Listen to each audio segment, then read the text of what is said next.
Hi, everyone. My name is Dan Bromberg. I'm the interim director of the Carsey School of Public Policy, and I'm thrilled to be joined today by Av Harris, who is one of our students in the Masters of Public Policy program. We're gonna have a conversation with Av in just a few minutes. Before we get rolling with that conversation, I'm just going to share a little bit of information about the Masters of Public Policy program. I'm also joined by my colleagues, Robin Husledge and Bailey Schott, and they're going to help us facilitate this conversation. For those of you that have any questions, there are two features on your screen. There's a Q&A feature at the bottom, and there's a chat box at the bottom. You're welcome to use either one of those if you have any questions, and we'll field questions at the end of the presentation. You're welcome to drop them in earlier, and if there's something that comes up that's relevant and we have some time, we could take a quick break and share some information with you there. So with that said, I'm going to just share my screen here with all of you, and we will get rolling with the presentation. So the Master in Public Policy at the Carsey School. So the first question we tend to ask is, why the Carsey School? Why come to the Carsey School? Why get your master's degree here? The nice part about the Carsey School is that it is more than simply a school that has graduate programs. It's a school that has various centers of engagement, research, and outreach. And ideally, what our students are able to do with their time at the Carsey School is to interact with each of those elements of Carsey.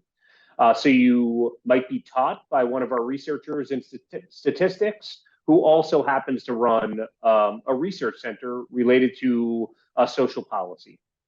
You might be able to work with our outreach group, New Hampshire Listens, doing some civic engagement work in the community.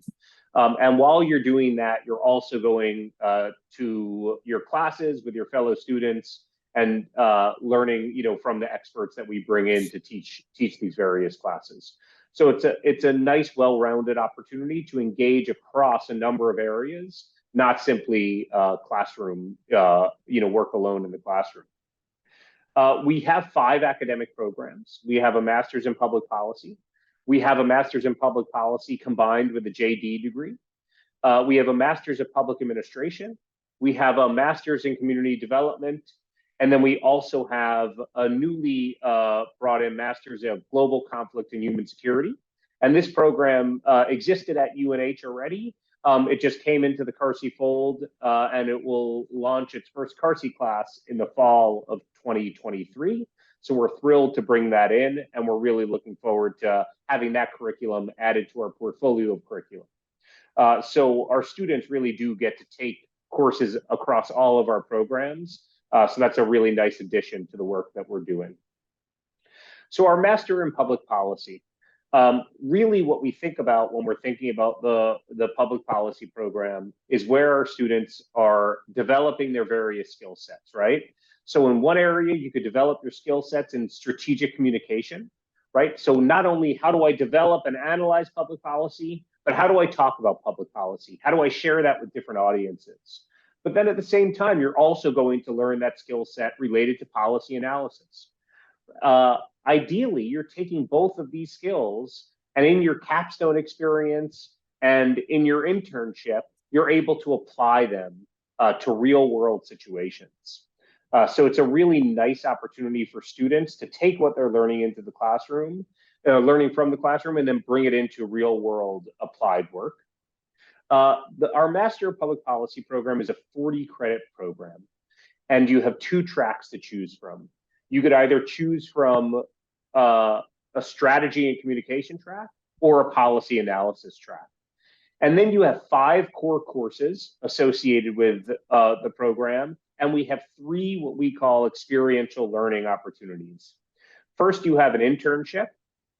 That internship is really just exposure to a policy field. What does it look like to work, in the policy field of your choice, where you get to see what that looks like on the day-to-day.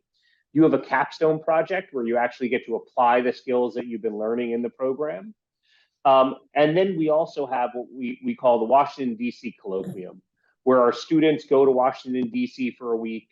They meet with policymakers, they meet with legislators, And they really get just a vast exposure to what it looks like to live and work in Washington, D.C., to learn from these professionals that have been doing this for years, and you get a sense of the entire policy ecosystem. And I'm hoping we could talk to Av a little bit about that towards the end of our presentation here.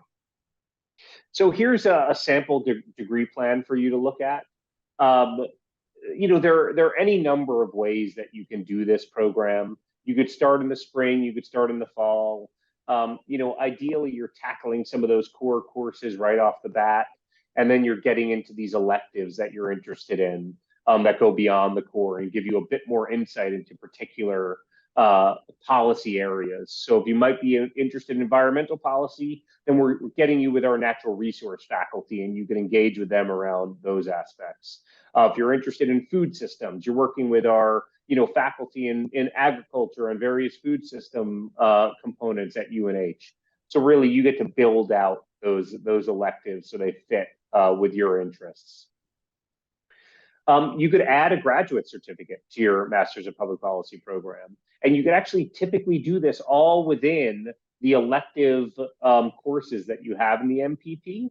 So you'll get your MPP, you could add on a graduate certificate, add another credential to what you're doing, but walk away with basically paying the same amount of money that you would have paid, taking the same number of credits you would have paid, but you'll have 2 credentials when you walk away. And these are just an example of some of the graduate certificates at UNH, and there are many more that you would be welcome to fit in. If you're an undergrad at UNH, you can apply early and pursue an accelerated Master's of Public Policy.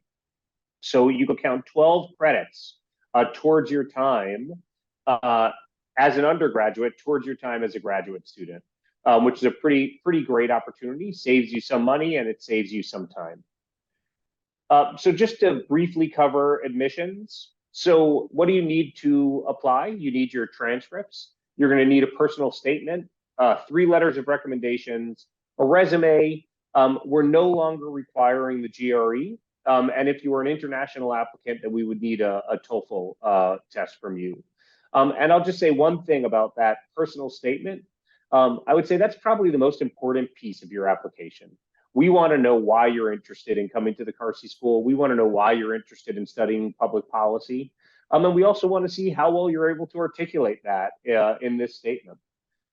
So just thinking about the future, that's something that you really should focus on. Tuition and funding. Tuition in state is $31,140. Out of state, it's a few $1,000s more. We do offer scholarships, and we also offer fellowships. So our students can get funding towards their tuition, and they could also have a fellowship, which we think of as an educational experience, working with researchers or working with one of our engagement centers, and you'll get a stipend for this work that you're doing with us. So really great opportunities. If you check out our website, there are 5 or 6 fellowships posted. They're competitive fellowships. So I would encourage you to apply for them early, apply when you apply for the program. And ideally, we could get you working with our experts in either in the field or in the research that they're doing. We also have a number of educational awards through our partner organizations. And I won't dig into each of these, but just so you know, there is a page dedicated to our partnerships. And each of these educational awards offers you something as a student. It might be, financial assistance. It might be various ways that you can incorporate the education that you already have. So worth checking out, and we're happy to answer any questions related to that. Just to share with you a few of the career outcomes that our students have achieved. And most of our students are in the field working at this point, doing pretty amazing work. This is just a quick slide of some of our alum. And one thing to know is that we are more than happy to connect you with any of our alumni and make sure that you get to chat with someone who's already had the experience in the classroom. So we're happy to do that. And this gives you a sense of some of the work that our students are doing right now. So please feel free to visit us, to contact us. Once again, my name is Dan Bromberg. My email's up on the screen. Sanjeev Sharma and Robin Husledge round out the academic team. Either one of us would be thrilled to chat with you. So, please feel free to reach out to us, and we'll set up a time to meet with you. And without further ado, I'm thrilled to stop sharing my screen and introduce Av Harris, who's joining us today to talk about his experience. So Av, I just want to jump right into it with you. Could you just tell us a little bit about yourself to get us started? What got you into this, and love to hear more. Sure. So thank you, Dan, and thanks to Bailey and Robin as well, and thanks for having me on. So, as the slide in your presentation said, I have been working as a professional in the public policy field in one way or another for 24 years. So I'm not, going right from undergraduate straight for my master in public policy degree. And so I graduated from UNH and with a degree in political science. And man, I wish the Carsey School was around then, because I would have probably gone right into a graduate program at the time. For the first 10 years of my career, I was a journalist. I worked for various NPR member stations in New England, but I also worked overseas. I did produced a documentary about the Israeli-Palestinian conflict in 2001, and I freelanced a lot for national news outlets like NPR Network, and did a lot of TV appearances, and I did some freelance work for Reuters. So had a very rich and very satisfying journalistic career. And and I was raising two small children, so I just didn't have the time or the financial resources or the space in my brain to consider a graduate degree during those years when I was in my 20s and early 30s. And then I switched my careers when about in 2008.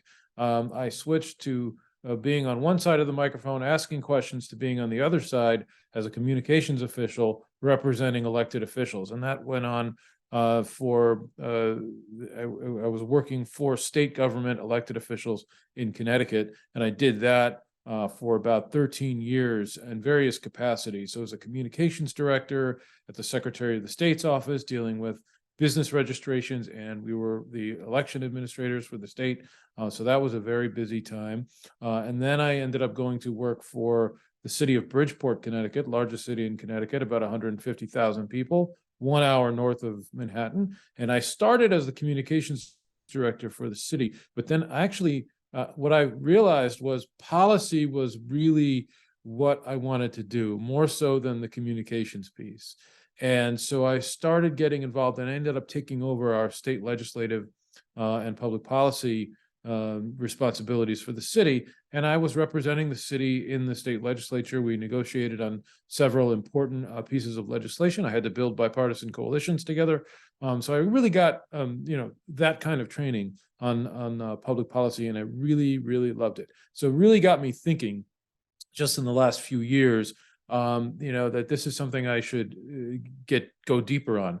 I ended up going to work for the state of Connecticut again as the head of government relations, legislative affairs, and communications, overseeing two staffs for the Connecticut Department of Public Health in 2019, thinking that would be less stressful than working for a large city and dealing with all kinds of emergencies. But that was just before the pandemic. So I was running communications, legislative, and government affairs for the public health department of the state when the pandemic hit, and then it became a 24/7 job, and it was really intense. So fast forward, we move up to New Hampshire, back home. I grew up here, and my parents are here, and now I felt like it was the first time. I have two daughters in college, so now there's three of us going to college at the same time, and for the first time, I really felt like I have the opportunity to pursue a graduate education. And so I reached out to Dan, and we had lunch last summer or something like that. And I said, what do you think? Because I looked at the various programs, and I was actually thinking about the Global Conflict and Human Security Masters. But this one to me really spoke to what really I felt like it could give me the tools to. It was a broad enough program, and it was really interesting that it would give me the tools I needed to kind of get to the next level.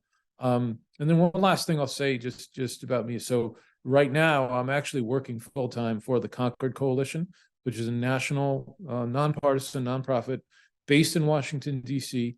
And we advocate for fiscal responsibility of the federal budget and fiscal sustainability of the federal budget.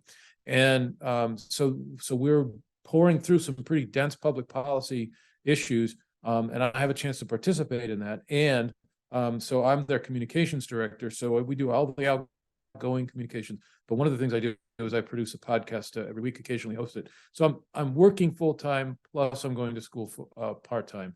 So I'm on a little bit of a different track than many of my fellow students who are, a lot of them are in their 20s right after undergrad, but there are a few of us who are the non-traditional. So it's been great so far.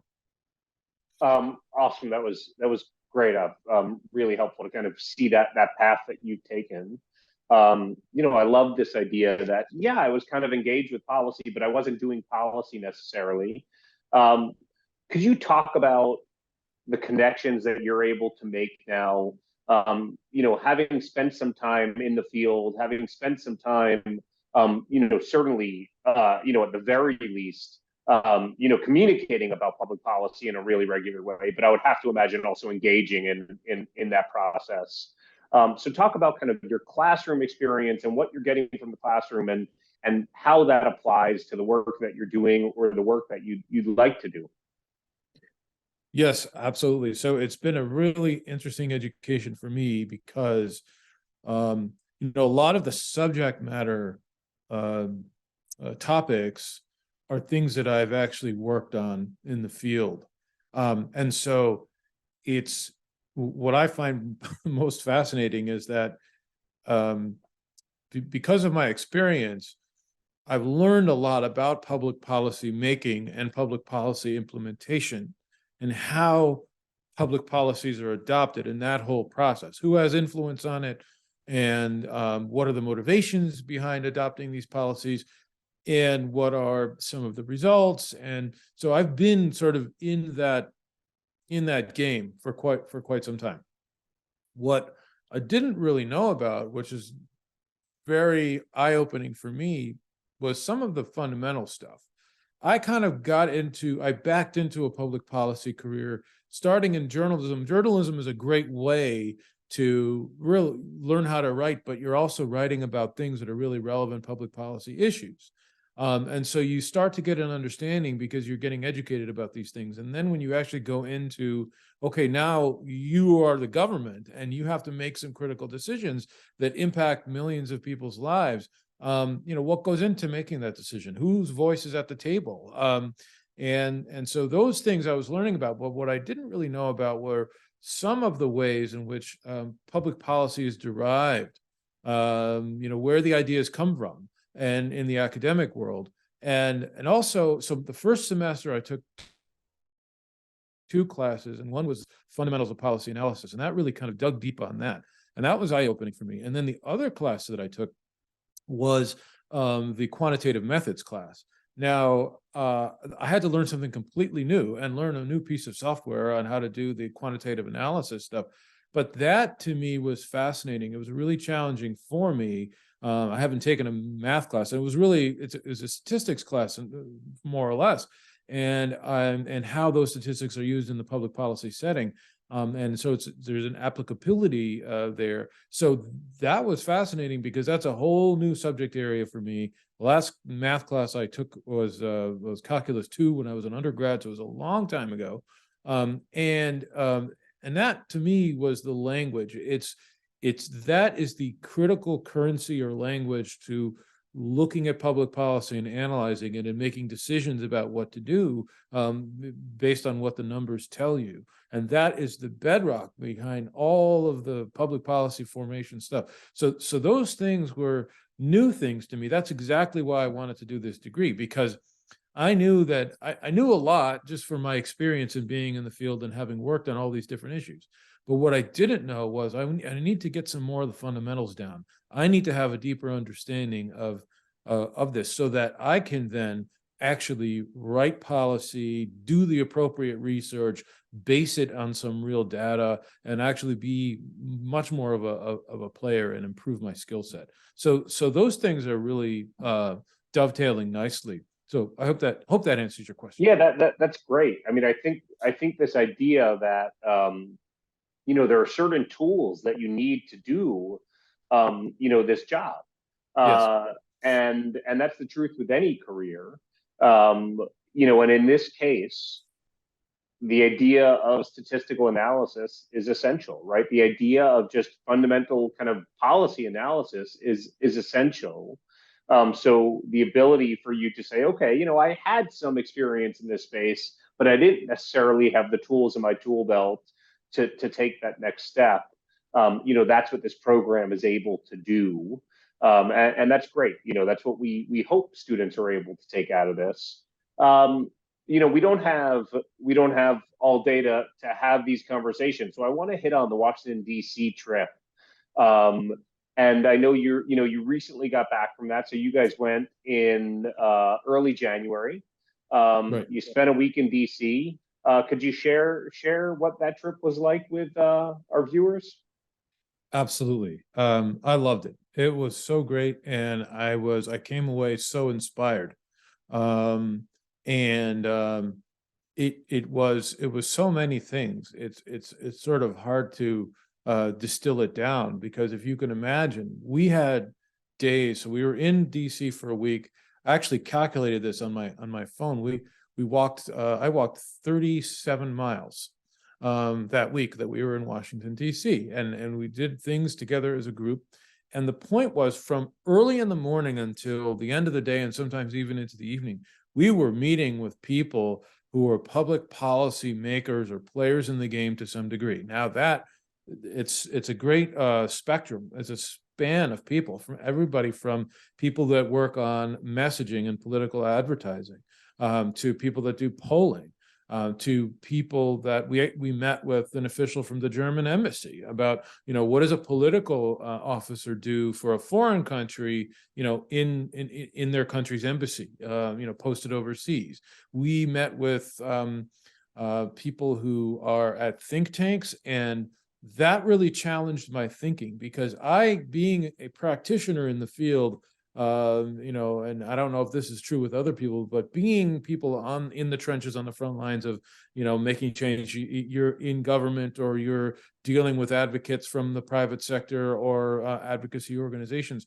We always tend to dismiss think tanks as, well, that's great. In theory, everything works and that's fine. But what does it really mean in the field, right? Like when the rubber hits the road, what difference does it make? And have you actually ever tried to implement this stuff?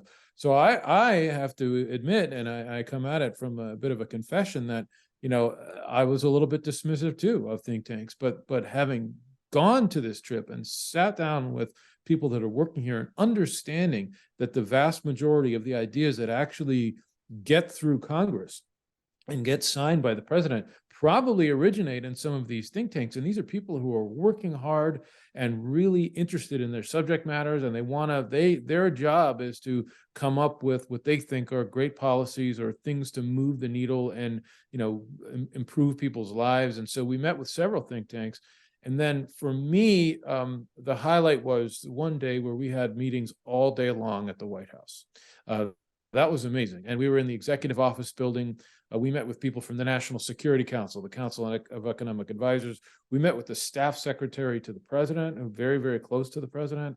We met with the person responsible for implementing the new CHIPS Act, the semiconductor bill that Congress just passed last summer. And we met with somebody from the Office of Management and Budget. They're very hard at work right now. They're going to release the president's budget in about 2 weeks. And we got to meet with real people. So it was really amazing. So really, to give you an opening into what kinds of careers you could be doing. We also met with the Secretary of Energy, Jennifer Granholm, and then one of her deputies, who's head of international affairs, which was fascinating. I mean, the politics of energy right now in the world, as we try to transition to more renewables, and how it's being impacted by Russia's invasion of Ukraine, like all of that is playing out. And we got to meet with the people who are actually like tasked with doing the work, like, positioning the United States for how do we deal with now and how do we deal with 5, 10, 15, 20 years from now. So it was just amazing. And it did challenge my thinking, like I said, with regard to think tanks. And it really, the sign of a good trip is when I remember at the end of the day, when I came out of the White House meetings, I had this like smile ear to ear. It was like permanently affixed to my face. I was so inspired by people who work hard because they're trying to do the right thing. And that's what I want to do. And the other thing that was important was it challenged the orthodoxy of my own thinking about think tanks and really kind of made me think about, oh, gee, what is it I really want to do? And now I feel so much more directed. I have an idea of where I want to go and what I want to do with this degree. And it was so great. And I love being in Washington, D.C. It's such a great city. And so much happens there. I have to be there for my job from time to time as well. So it was terrific. And it's that's one of the reasons, by the way, that I chose this program, is because of the connections to jobs and real world stuff, as opposed to a more theoretical program. And that's what I really liked about this program, is its connections to real people. I saved some contact info. I'm following up with them now, and who knows where that will lead. But that's to me, it was a fantastic week. That's great. Thank you. That really paints a pretty great picture. And you do hear that from a lot of students as far as, wow, there are so many different, areas I can pursue from a career perspective, the contacts I made, and just kind of exposure to that level of policymaking is really powerful. So one last question, and we'll try to make it, relatively quick, as far as like, what is this one thing that you feel you're taking away? So I'll say it this way: when you leave UNH, what are you leaving here with that you did not have before you started the program? And I know you're still in the midst of it, but I'm wondering if you could kind of crystallize something for us. Yeah. So there's a couple of things. I think that it is important when you're out there trying to do public policy work, that you have this credential, and for some employers it matters. It means that you've put in a commitment to really get educated about things, and that would lend some ability for you to take on some real senior leadership roles for somebody in my career, because I've already been working. And so for me, it's important to go back to school to up my skill set. And so the things we talked about earlier, about the things I'm learning now that I didn't have, that will be something I take away with me, the credential, and also the momentum of now going forward into a career where I can really start to focus more on public policy making, because I think with my experience and this degree that I'll be well positioned to kind of go into a writing, research analysis, strategy, public policy adoption kind of role. And I think this program will really help me do that. And I had some of that before, but I didn't have all of the pieces before. And I think that's the most important thing that I'll be taking away from that, is the ability through doing this program to really position myself well to do the kind of career I always wanted to do, but a lot of other stuff got in the way. And now I'm finally, in my 40s, getting to say, yeah, I really want to go after what I want to do. And this degree, I think, will play a major role in allowing me to do that. Yeah, awesome. Thank you, That was really helpful. We will now just open it up to any questions that we have. I'll invite my colleague Robin Husledge to join us, and feed any questions that come through. So I'm happy to do that now. Great. There have been some that have come up, and one was about the colloquium, but I think that has really been, it was just asking for more information about the experience. But I think Av has done an exceptional job in sharing. I'm even excited. I want to do the colloquium. One question is, how does the MPP internship work? And they went on, how long does it last? When do students typically do their internship? And are we provided with specific internship locations, or do we find these opportunities on our own? Yeah. We actually just had this meeting with our students as well. Internships typically last, so typically they last either for the summer, which is when a lot of our students do them, or they last the length of a semester. So it is a course that you sign up for. You could either do it for credit or you don't need to do it for credit. So either non-credit or credit bearing, and they're slightly different as far as the requirements. The credit bearing one is a bit more rigorous. Students tend to find their own location for an internship with support from us. So, in the end, if a student hasn't found a location, we certainly help them find that location, and we'll make sure that everyone gets an internship. But more often than not, students are out there applying, making their own connections in the fields that they're interested in, and we'll give them a little push when we need to do that. Great, thank you. I have Sure. a question for Av. Dan mentioned that you're doing an MPP fellowship. Can you share Yes. about this? Absolutely. I was actually just thinking that I didn't talk about that very much. So yeah, I obviously was with a nonprofit salary and paying two college tuitions already.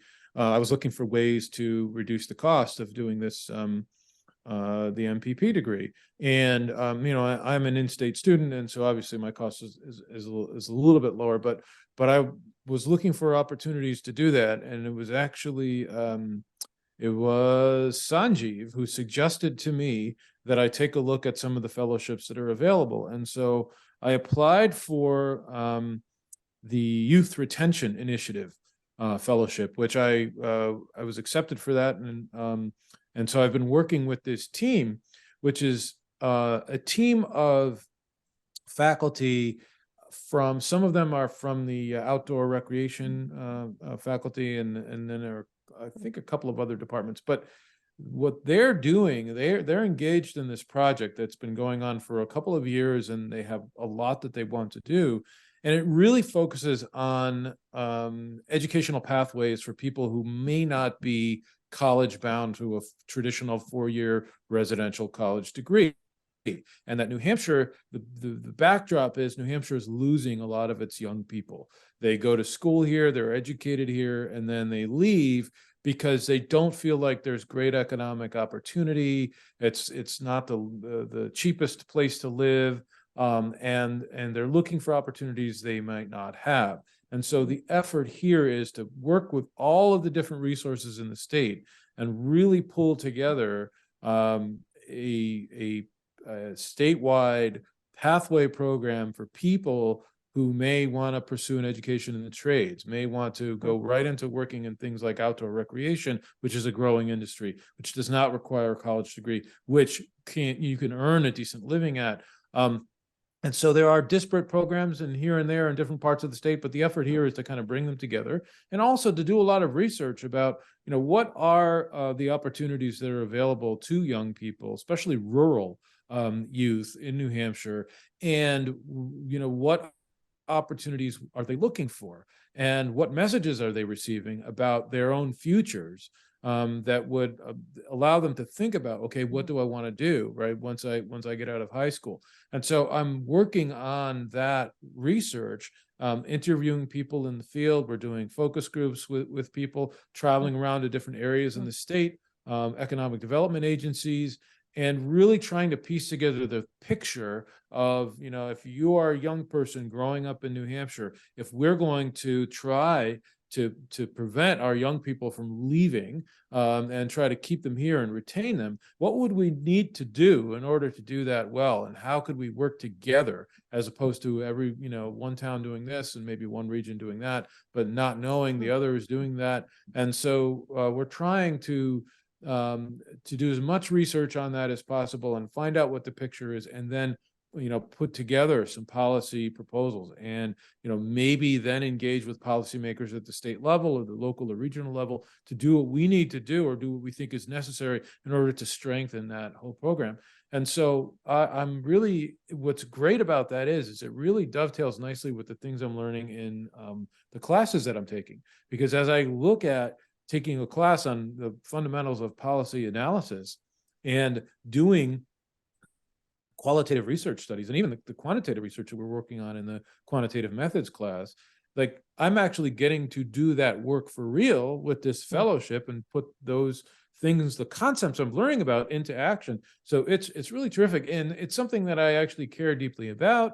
You know, somebody who's raising a small child in New Hampshire, and I have two of the young people, and I think about those questions, you know, and I also grew up here, and I grew up in a rural town. So I know the challenge, and it's those kinds of things that will allow me to get involved in a project like this that will hopefully, you know, improve lives for people and improve the economy and quality of life for the whole state of New Hampshire.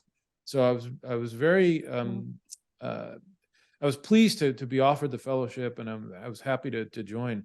And the work is great, and I'm getting to know these faculty members really well, and also working with some other fellow graduate students, and it's just terrific. So I'm very honored to be part of that program. That's awesome, and you know, I think it just does show kind of the breadth of the work that our fellows are able to do. So outside of the Carsey School, working with another another research center, another research team, really impactful work, and you're putting your skills to the test. I am aware of time, and I know that we were kind of towards the end of this webinar. So what I'll say to those folks, if you have more questions, please feel free to reach out to either Robin, myself, or Sanjeev. We do have a number of FAQs on our website that are, questions that obviously people are typically asking. So please feel free to check those out. And you know, by all means, reach out to us, and we're happy to connect offline. So thank you so much for joining us today. Av, we really appreciate your time and having you join us, sharing your perspective. So take care, everyone, and we look forward to connecting with you in the future.